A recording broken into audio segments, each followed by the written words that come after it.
આ તરફ વડોદરા જિલ્લામાં 2 દિવસ ભારે વરસાદની આગાહી કરવામાં આવી છે। રેડ એલર્ટ વચ્ચે પાદરાનું વહીવટીતંત્ર સંપૂર્ણ સજ્જ છે।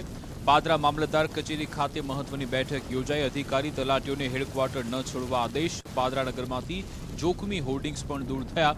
પોલીસ, પાલિકા, આરોગ્ય, વીજ વિભાગ પણ એલર્ટ મોડમાં। વરસાદી સંકટ સામે પાદરા વહીવટીતંત્રની સંપૂર્ણ તૈયારી। રેડ એલર્ટને પગલે તમામ વિભાગોને સતર્ક રહેવા નિર્દેશ આપવામાં આવ્યા।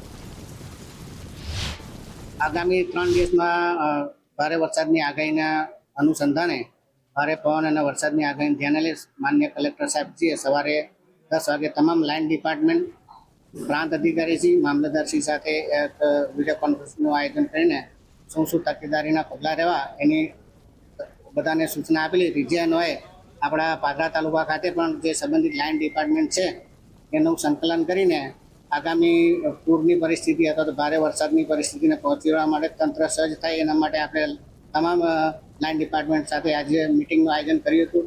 એમાં પૂરની પરિસ્થિતિ, ભારે વરસાદની પરિસ્થિતિને શું પગલાં લેવાય દરેક લાઇન ડિપાર્ટમેન્ટ એના માટે તૈયાર રહી, જેથી આપણા તાલુકામાં કોઈ જાનહાનિનો કે એનો પ્રશ્ન ના આવે એના માટે તમામને જુદી જુદી જવાબદારીઓ સોંપીને એમને સૂચિત કરવામાં આવે છે।